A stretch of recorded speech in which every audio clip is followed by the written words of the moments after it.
Hello and welcome to the latest edition of my YouTube channel, Kaya Kaynak 97. Thank you so much for joining me today. Sorry, it's been a little while since I last posted. I've been a little bit busy. I had a bit of a weekend off just before what's going to be a very hectic few weeks, which I'm going to tell you about a little bit later.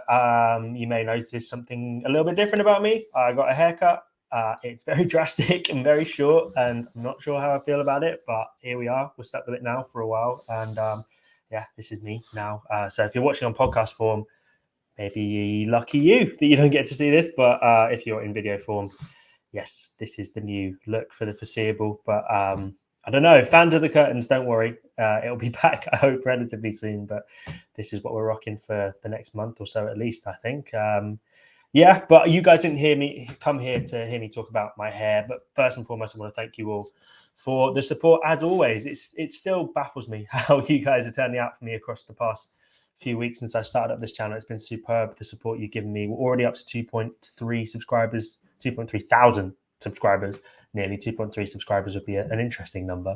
The last video managed 2.2 thousand views, and that was on Friday. So if you haven't had a chance to go back and watch that, we covered Reece Nelson's signing, William Saliba's signing, when Rice and Timber were going to be announced, which honestly, I thought coming to you guys on Wednesday this week, I thought I'd have a bit more to talk to you about on that front, but we're still waiting, and I'll come on to that a little bit later. But yeah, please do go back and check that out, and thank you again.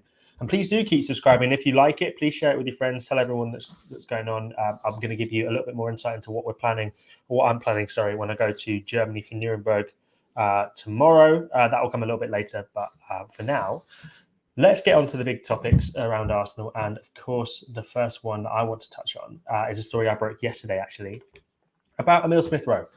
Obviously, we all know Emile Smith Rowe has been away with England under-21s, where he has done fantastically. Winner of the European under-21 Championship. That's the first England side to have done that since 1984, I believe. And I think the tournament was totally different then. It wasn't really maybe as, I don't know how to put it, as competitive a thing, but England beat Spain in the final. We all know Spain's record at tournaments, particularly at youth level, is sublime.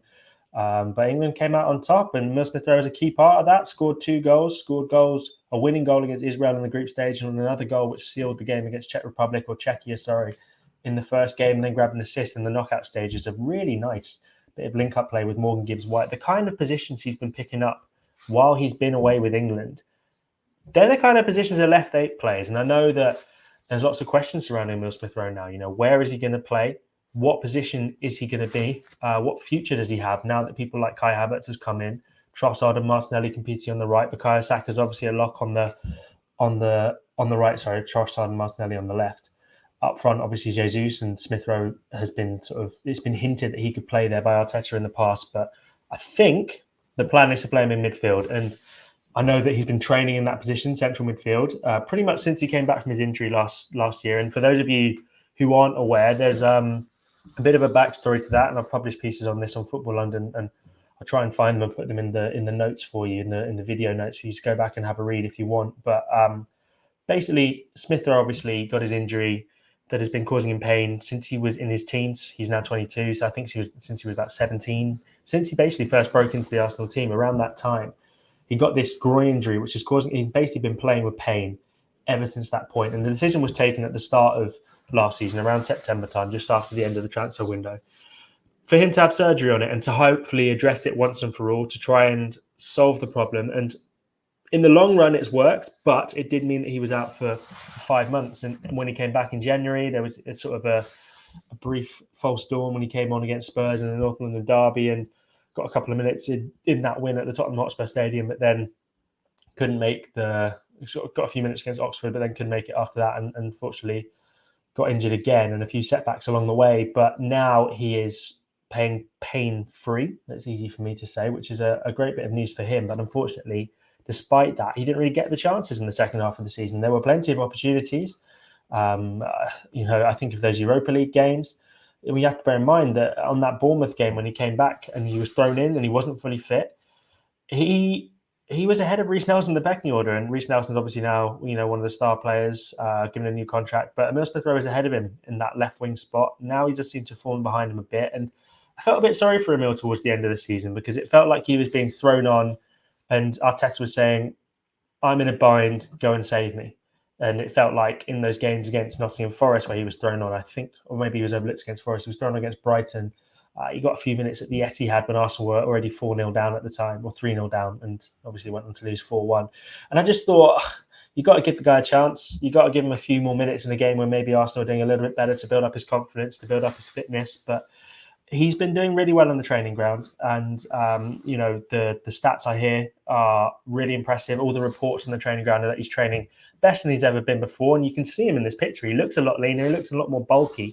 He's taken the time off to really work on his physical fitness, and I've seen suggestions that maybe his attitude isn't right or he's not putting in enough dedication on the training ground. That's not what I've heard. I have to be real there. I think he's come back really determined to win this Arsenal starting spot back, and in the build-up to this Euro Under-21 sort of tournament, there was reports by Simon Collins in the Evening Standard that he'd been away with a personal trainer in Dubai. Instead of taking a holiday, he'd been away with a personal trainer in Dubai, using that time to build himself up for England. And throughout the time when he was being overlooked by Arteta and having to really keep himself going and keep focused and keep motivated on the training ground at London Colney, despite not getting any opportunities, this Euro 21 tournament was what he was targeting. He was thinking, this is going to be my comeback. I'm going to make a bit of noise at this tournament.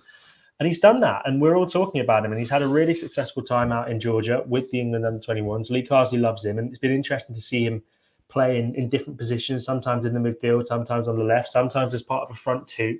So that versatility that he's got has been on display yet again. And I think Arteta will really like that. But what I think he might like even more is the story I brought yesterday that Emile Smith Rowe is planning on joining up. Sorry, I just hit my microphone there. He's planning on joining up with the Arsenal squad for the pre-season tour of America. And now Arsenal fly out on Sunday. Emile Smith Rowe only got back from Georgia himself this Sunday. So what's that, 3 days ago? He's going to have a few days off. Then he'll report back to London Colney and he'll be off again. And that is the kind of dedication that Mikel Arteta really likes. And I think he should reward with a few minutes and a few opportunities out in America. You know, you can't argue that Smith Rowe isn't giving it his all. It might be that, with the signings Arsenal have made, that he's not a guaranteed first-choice player going into next season. But I think he's keen to try and change that. And we forget what an asset Emile Smith Rowe is. He was Arsenal's second highest scorer just a season ago. Not this season just gone, but the season before that. And then injuries took their toll. And even in the second half of that season, injuries took their toll. And you wonder if he'd been able to maybe sustain his fitness levels throughout the season. Would he have got to 15, 20 goals? That would have been very impressive. And what let's remember was his original sort of full first-team season at Arsenal. Prior to that, he'd come in halfway through on Boxing Day in that game where everything changed for Mikel Arteta, and he sort of managed to find a winning formula. He threw the youngsters in, Martinelli, Saka, Smith Rowe, and we all know that story pretty well. And Smith Rowe has sort of been, I guess, he's of the three that I just mentioned there, he's the one who's maybe not been able to kick on as much, but the injuries have played a big part in that. And I think hopefully he'll be able to now use this pre-season, use this time where he's really been putting in the work away from Arsenal with England, and hopefully he'll be able to take that momentum and bring it back to Arsenal and challenge the likes of Kai Havertz for a starting spot on the left 8 position, because that's where he's been training.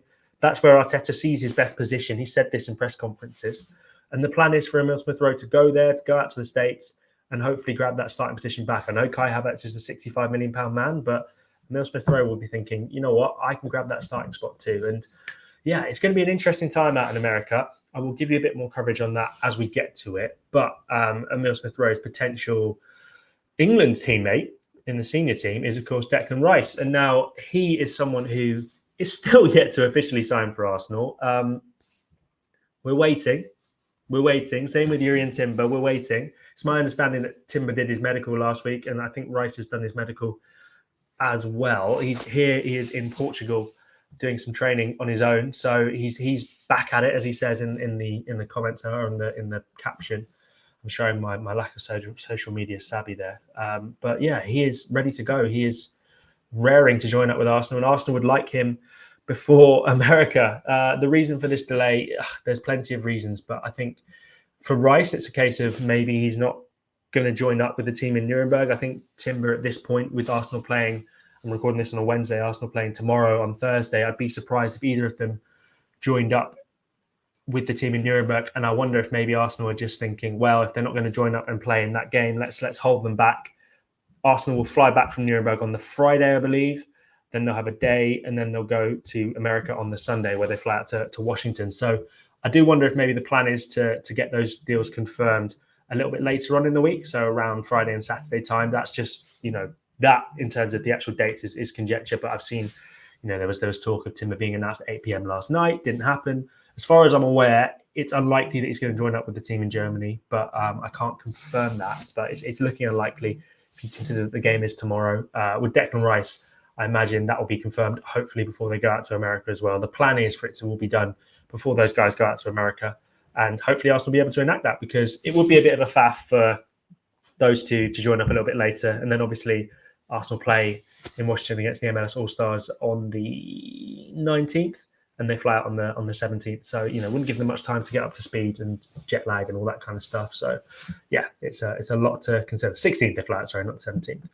But yeah, that is, as far as I'm aware, the reason for the delays. But I think we'd all like to see them in an Arsenal shirt very soon. And like I said at the start of the video, I was really expecting to be able to discuss a bit more, a bit more concrete stuff with you guys when it comes to these two. But we're still waiting. We're still waiting to see them in the Arsenal kit. We're still waiting to see what the social media team have planned for them. But like I've said in the past, Arsenal will be very aware of staggering these announcements in order to make sure that each one gets the maximum social media traction, the maximum views on the website, the maximum interactions from fans, and so that fans can enjoy them the most, and so that each player gets their day in the sun, like we saw last week, where it's my understanding that the Saliba and Nelson deals were both signed on the same day, but they spaced them out. So I imagine they'll space out the announcements of these two, but we'll have to wait and see. Arsenal play tomorrow on Thursday. I don't think they'll announce it then. Unless it happens today with Timber, I'd imagine it'll be Friday at the earliest. So that's the timescale it's looking like. Same with Rice, but he's away in Portugal doing training. I don't know where Jurrien Timber is. I know he was in London doing his medical last Friday. So yeah, all that stuff is going on at the Emirates, but at London Colney even, but there's still a few more things that need to be confirmed before we can get to that officially. One player who definitely is at the club is Kai Havertz, who I mentioned a little bit earlier, and he's been joining up with the team in Nuremberg. He looks like he's having a lovely time. Some of the social media footage has been really fun to watch of him and Jorginho riding around on bikes, getting involved in the pre-season. He seems to be settling in pretty quickly. I think there's obviously that Chelsea connection with Jorginho helping him settle in, and Jorginho is one of the more vocal members of the dressing room, one of the leaders in the dressing room already, despite the fact he only joined in January. I think he's a big talker. I think they're really respecting within the dressing room. And I think, it's kind of like if Havertz is all right with Jorginho, then he's all right with us. And he seems to be settling in pretty well. From what I've heard from speaking to people out there, he's really impressing in Germany on the training ground. He's showing good signs early doors. Obviously, it's only been 2 days. Obviously, they're having the third day today. But, time will tell the kind of signing that Kai Havertz will be. But it's looking really positive so far. I think that he is probably going to make his debut on Thursday. That's the plan. I don't know if that's confirmed. I'll go in a little bit later to my predicted 11 for Nuremberg. But yeah, it's exciting that Havertz is there. It's exciting to see a new signing in the Arsenal colours, in the Arsenal training kit. I have to say, I really do like that training kit, that black one with the green and blue. My birthday's coming up at the end of the month. If my family are watching, or if any of my friends are watching, maybe a little bit of a hint towards that. I'm not a very subtle hint towards that. I don't really know what more I can say about Kai Havertz, to be honest.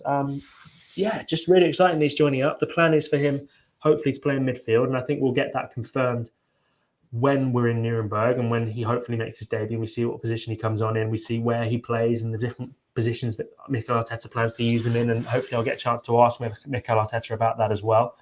But yeah, that's the plan, I believe, for him to be used in midfield. But Arteta does love his versatility as well. Can play up front, can play on the wings. We've got a question about that later, so I won't get too much into that.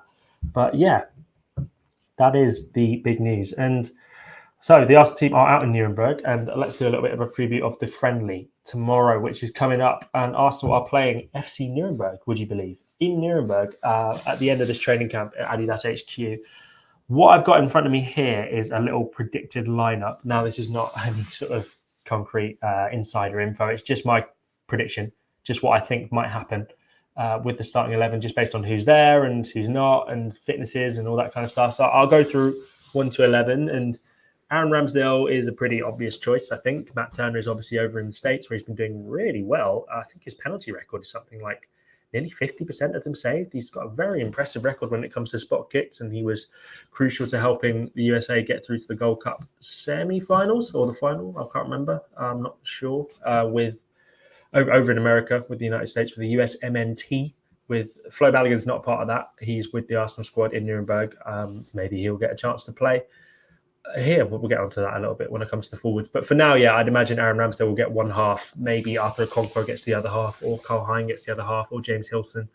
That would imagine be the plan. Ramsdale's been out there training. He's ready to go. Wasn't part of the Watford friendly, I believe, but should be in contention for this game, pardon me, providing fitness and all that kind of stuff goes well. So moving into left back, I've gone for Kieran Tierney, and the reason I've gone for that is because I think he's been training for a week or so now, and the plan is for him to, get some minutes into his legs. But with Kieran Tierney, Zinchenko's coming back off an injury. He's sort of been training this week, but I don't know how fit he is. Tomiyasu the same. I don't know if either of them will be ready to start a game just yet. And I wonder if it was a similar thing with Tierney sort of last year, where he played around half an hour. He was coming back off an injury, and then obviously was taken off and sent us all into panic mode. And we all thought, oh God, Kieran Tierney's injured again, but he was fine, thankfully. And Zinchenko came in a little bit later, and he revolutionised the position. Tomiyasu can play there as well.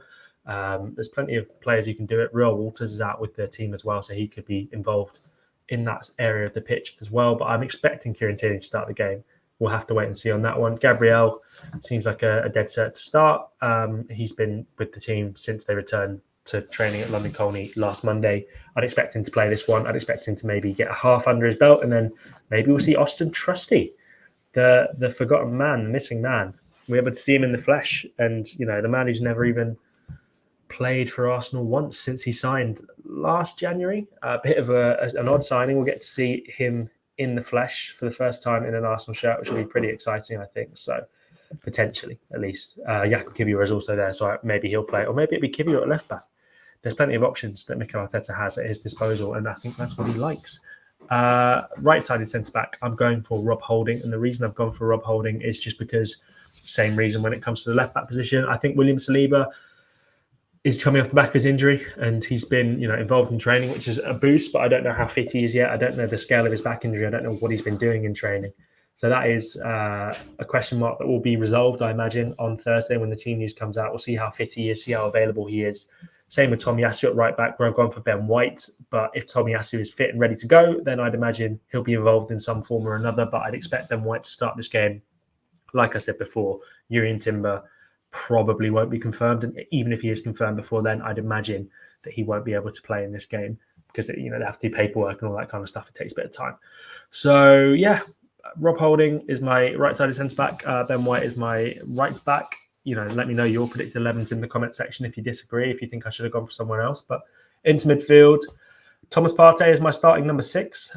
Like I say, no Declan Rice with the squad in Germany yet, and I don't imagine he'll be confirmed before they fly back from Germany even. So they'll fly out to America on Sunday, and I imagine that they'll be waiting to stagger it a little bit. So Thomas Partey is the starting number 6 for me. Jorginho could easily play that position as well, but I've gone for Thomas Partey just because I think he's the better player of the two, and I'd imagine Arteta will want to go relatively strong. But like I say, starting 11 in this kind of game is more arbitrary than anything. I don't think it's really a case of, we can read too much into the starting 11. I just think that they'll want to get minutes into the legs. They'll want to get these players involved. And maybe if Jorginho starts, we can argue that's a hint for Thomas Partey's future. He's obviously been linked with a move away. Teams in Saudi Arabia have made proposals, but teams in Italy have made proposals as well. Nothing concrete to Arsenal yet, as far as I'm aware. So, yeah, it could be a hint. Left 8. The mythical left 8 position, Kai Havertz. I'm expecting him to start, to make his debut. Very similar to what we saw Gabriel Jesus do last season when he signed a little bit later than everyone, joined up with the team in Nuremberg and was then ready to play for the first time against Nuremberg. Scored twice. If Kai Havertz can do something similar, that would be superb. I think, if I'm not mistaken, it was Jesus got involved in 2 own goals, scored a couple as well, and then there was another goal from Eddie. I can't quite remember. It was a 5-3 game. It was a mad game. I had COVID at the time. I was supposed to be out there, but I had COVID, so my memory of the game is a little bit fuzzy. But yeah, that is the expectation. I think Kai Havertz will start the game. I think he'll play the left 8 role. The plan is to use him in midfield, and I think we'll get to see that for the first time. And if he doesn't play left 8, then we can see where Mikel Arteta does plan to use him. Martin Odegaard is obviously a contender start at right 8, if you like. He's back, he's fit, he's ready, and I'd assume he'll be involved. Again, I don't think he'll play the full 90. I think maybe there'll be a lot of changes at half-time in this game, so expect that. Trossard, I'm going to start on the left. That's because Martinelli, like Saliba, like Tomiyasu, like Zinchenko, coming off his injury, I'm not 100% sure how fit he is. I don't know if he'll be ready to start the game. So I've gone for Trossard on the left. Again, I imagine he'll share it with Martinelli. Gabriel Jesus, I've gone for up front. Now, that is the one I had the biggest question mark over, and it sort of links in with Bukayo Saka. I thought it was interesting that Jesus was used on the right wing in that behind closed doors friendly against Watford, which is another thing that's happened since I last spoke to you guys. 1-1. I don't know how much you can read into it. I mean, I saw the highlights. It looked positive from an Arsenal perspective, but also the result is maybe not great, but you can't read too much into results this time of the year. I remember there was a season where a few years ago where Arsenal beat Watford 4-1 in a pre-season friendly and then went and lost their first 3 games of the season. So, you can't read too much into pre-season results, but you can read a bit much into the pre-season tactics, if you like. And Gabriel Jesus was starting on the right wing, Eddie up front. I wonder if we'll see Gabriel Jesus move back into the midfield now that Bukayo Saka is available, and I wonder if he'll use this as a chance to get Saka a bit more up to steam.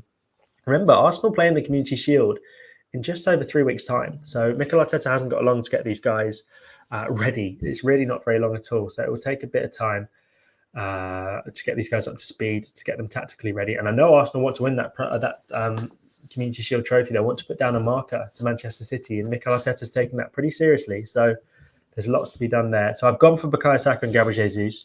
It will be interesting to see if Flo Balogun gets some minutes. It'll be interesting to see where he gets the minutes. If he does, I imagine it'll be on the wings or potentially up front, although I'd expect Eddie to go up front.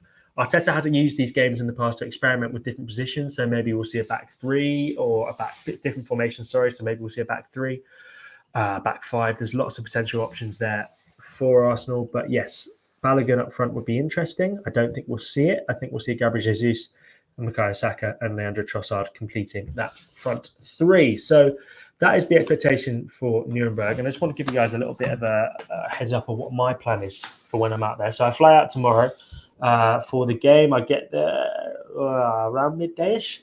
So I'll get there, I'll get settled, and I'll try and give you guys a little bit of pre-match stuff. My plan is to maybe do some Facebook Live. So if you're not following me on Facebook or Instagram or anything like that, do so. You can see the little ticker going on the bottom of the screen. If you're listening on a podcast, it's Kaya Kaynak Journalist and Kaya Kaynak on Facebook and Kaya Kaynak FL on Instagram. So yeah, give me a follow there. That's the plan. So I'll hopefully give you some shorts. I'm going to be experimenting with YouTube shorts from the stadium, talking about team news, watching the players warm up, all that kind of stuff, all the good stuff when it comes to live footage. Hopefully I'll be able to bring you, because they're a little bit less restrictive when it comes to filming that kind of stuff. So hopefully I'll be able to give you a little bit more of that kind of thing. Then the usual stuff when it comes to my written content will be on the football.london website. So player ratings, moments missed, talking points will come in the morning, all that kind of stuff. And I'll try and give you a little bit of the player ratings in video form, see if I'm able to do that. Like I say, this is my first time doing this, so I'll work it out as I go. But the plan is to do that. So yeah, please do keep an eye on the channel tomorrow as the game is going on. What else? I'll give you a video in the morning before I head off as well to the airport. I'm flying back to London on Friday, and then I fly out to Washington on Saturday. So it's going to be a busy few days for me, but I'm hopefully going to be able to find time to give you guys as much content as possible. And having said that, let's get to some of your questions. And this one comes in first from Julian Mills 932. And the question is, why is no one talking about Havertz as a potential backup for Saka? His numbers playing right wing at Leverkusen were some of his best, and he's a left footer. You know what, Julian? I happen to agree with you. I think obviously the plan is to primarily use him in midfield, but we've seen with Mikel Arteta that he likes the versatility of players, and he likes the fact that players can play in different positions. And if, God forbid, something were to happen to Bukayo Saka and he was ruled out for a period of time, I don't think I'd have too much of an issue with Kai Havertz playing in that position. Very different players. I don't picture Havertz sort of picking the ball up, driving at a defender and going 1v1, but I wonder if maybe, you got that Declan Rice sort of hanging in the left half space. If he's doing some switches out to the right wing, Havertz is 6'4". Could be an option. Definitely could be an option. Like we said before, Jesus has played out wide. Reece Nelson can play there, Emile Smith Rowe, Fabio Vieira, who else? Flo Balogun, Eddie Nketiah. There's lots of options on the right wing. So I get a bit surprised when I see people clamouring for a right wing signing. I guess people are desperate for a backup, backup to Bukayo Saka, and that's why the Moussa Diaby links sort of are so popular with the fan base. I have to say, I don't know if I think Arsenal need another right winger. I think they're fine as it is. Maybe towards the end of the window they can decide and see who leaves, and obviously Nicola Pepe and Marquinhos are still there. They can play in those positions, but I think there's plenty of options that Mikel Arteta currently has in the squad, and I think some of them will have to move on before anyone comes in on that front. So yeah, Havertz is definitely an option at right wing. I'd love to see it. I'd love to see Arteta just try it out a little bit in pre-season when the stakes are low, give it a go, see what happens, and if it doesn't work, just use him at the left eight. But I think the plan is primarily have him in the left eight, make those runs Granit Xhaka was making last season, but a bit more subtly, a bit more finesse, a bit more poise in the box, and hopefully Arsenal will reap the rewards of that. Next question is from user TQ8RF4UU6P. That's a lovely name. Thank you very much for your question. Thank you very much for the first part, which says great content, Kai. I really appreciate that. Now with Timber White and Tommy, does Brooke Norton-Cuffy have a clear path into the first team anymore? Whew, it's a tough one. It is a tough one. Norton-Cuffy was involved in that behind closed doors friendly against Watford. I think when it comes to first team picture, Mikel Arteta probably just about views Roy Walters ahead of him, but I don't know if you can really read too much into that right now. Roy Walters, the player, is very highly rated and can play right back. I wonder with Norton-Cuffy, he's played in the past when he's been out on loan in teams with back threes, with more of a wing back kind of setup, and did really well in the second half of the season at Coventry. Got through the playoff final, dealt with that disappointment, played in the playoff final, started the playoff final, was important for Coventry in that run. And yeah, it's an interesting one. I don't know the length of his contract, I have to say, but I do wonder if maybe Arsenal will be looking at a player who's been really highly rated, did well for the England under-17s, was part of their team, I think, as they went away and won. They won a trophy last year. Was it the 18s? I should know this. I should have looked this up. Sorry, before coming on, but he had success basically with England at youth level. He's done really well in 2 loan spells in the Championship, even better prior to that in a loan spell in League One with Lincoln. So yeah, I think there'll be a lot of hype around Brooke Norton-Cuffy, and I see teams that play a back three with a wing back, and I think Luton are coming up to the Premier League, play that kind of style. I wonder if maybe a loan in the Premier League would be a good idea for him this season. I haven't heard anything concrete on that. That's just an opinion. I think that it's unlikely that there's a clear pathway to the first team for him right now, in answer to your question. But I think there's a really good player in there. I don't know if he fits into Mikel Arteta's style just yet. I think he can do the inversion bit, and I'd love to see him do it a bit more. But Roy Walters, I think, is a bit more of a fit for that position, given that he's played centre-back for the 21s and the 18s, and centre-back, played left-sided centre-back, in fact, during the run to the FA Youth Cup final last season. So I think potentially he'll be ahead in the pecking order when it comes to first-team opportunities. It'd be interesting to see if Roy Walters goes out to America like he did last season. Norton-Cuffy, I don't know. I think maybe a loan or maybe even a permanent move could be in the offing, but we'll have to wait and see. He did sign a contract extension only in December, so Arsenal have control of that situation, and I think Norton-Cuffy's pretty happy to continue his development at Arsenal. It's just about picking that next move for him. And yeah, Ben Napper has been really, really good at that kind of stuff in the past, and I'd expect him to do it again. I'd love to see him in the Premier League. I'd love to see him tearing up some Premier League sides, but we'll have to wait and see what happens on Brooke Norton-Cuffy. But really good question. Next one is from Matthew Horton, 1759. He says, how long is Mo Elneny out for, and how much of a role do you think he'll have next season with rotation, etc.? So Mo is back in training. He's been involved in the training for the Nuremberg camp. He's been, looking really good in terms of fitness. Obviously, it was a nasty knee injury that he got in January that ruled him out for the season. That was 7 months ago now. So he's been out for a while.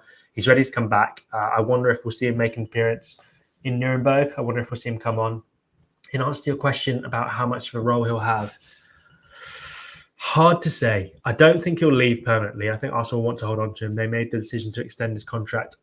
They had an option to trigger a +1, and even with the injury, they chose to extend it, which I think shows you how highly he's valued within the squad. He's great for morale. He's a good player. Very disciplined, great trainer, really good on the training ground, really good with the young players as well, apparently. Very popular within the dressing room. So I think he'll be staying. Whether he'll have much game time next season, I don't know. I know Mikel Arteta trusts him, and Arteta likes a bit of experience in that deep line position, that number 6. We can see it with the players he's bought in that position.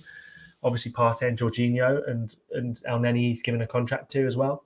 So, yeah, there are question marks over that. I think he'd be restricted largely to a few Carabao Cup appearances here and there, maybe the occasional appearance off the bench. I can't see him starting, given that Declan Rice is coming in and likely to play that number 6 position. So I just don't see where his minutes will come from. But I think he's a really good guy to have around the training ground. I think he's really professional. He loves Arsenal, and he's loved by everyone at Arsenal. So I'd love to see him stay. I'd love to see him stick around. He's doing his coaching badges with the club as well. So there's plenty going on. But I think this pre-season will be used to sort of work him back up to full fitness, and then maybe we'll see what happens with him in terms of Champions League. Obviously, he's the, I think, or no, I was going to say he's the last Arsenal player to score in the Champions League, but that's wrong because they played, obviously that goal in the new camp against Barcelona, but they played another season after that. So, but he's got a goal in the Champions League. I don't think there's any other players in the Arsenal squad who have got a goal for Arsenal in the Champions League, if I'm not mistaken. I don't know if Rob Holding ever scored for Arsenal in the Champions League, now that Granit Xhaka's gone. But yeah, I don't think that will necessarily give him the pedigree to play, but it is worth mentioning that he is a very, very highly valued member of the squad. Mikel Arteta loves him. He loves Mikel Arteta. I can't see him leaving. I just don't think he'll get many minutes this season, unfortunately. And that is the last question I'm going to get to today. I've been going for about half an hour. Thank you so much again for listening.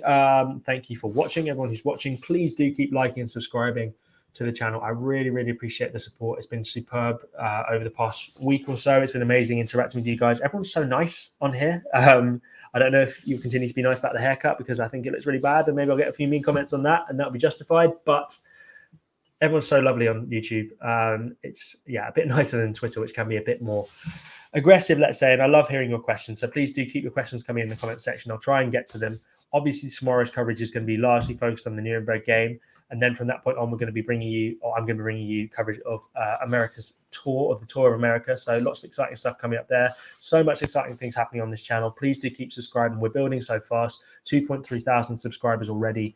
So many of you are watching this, and please do keep watching. Please do keep subscribing. Please do keep sharing with your friends and let them know that this is happening now. So more exclusive insight into the Arsenal dressing room and pre-season and all that kind of stuff is coming for you over the next few days. So please keep tuning in. Thank you so much, everyone, for doing so. I will be with you again tomorrow in Nuremberg. I'm really looking forward to it. See you then. Bye-bye.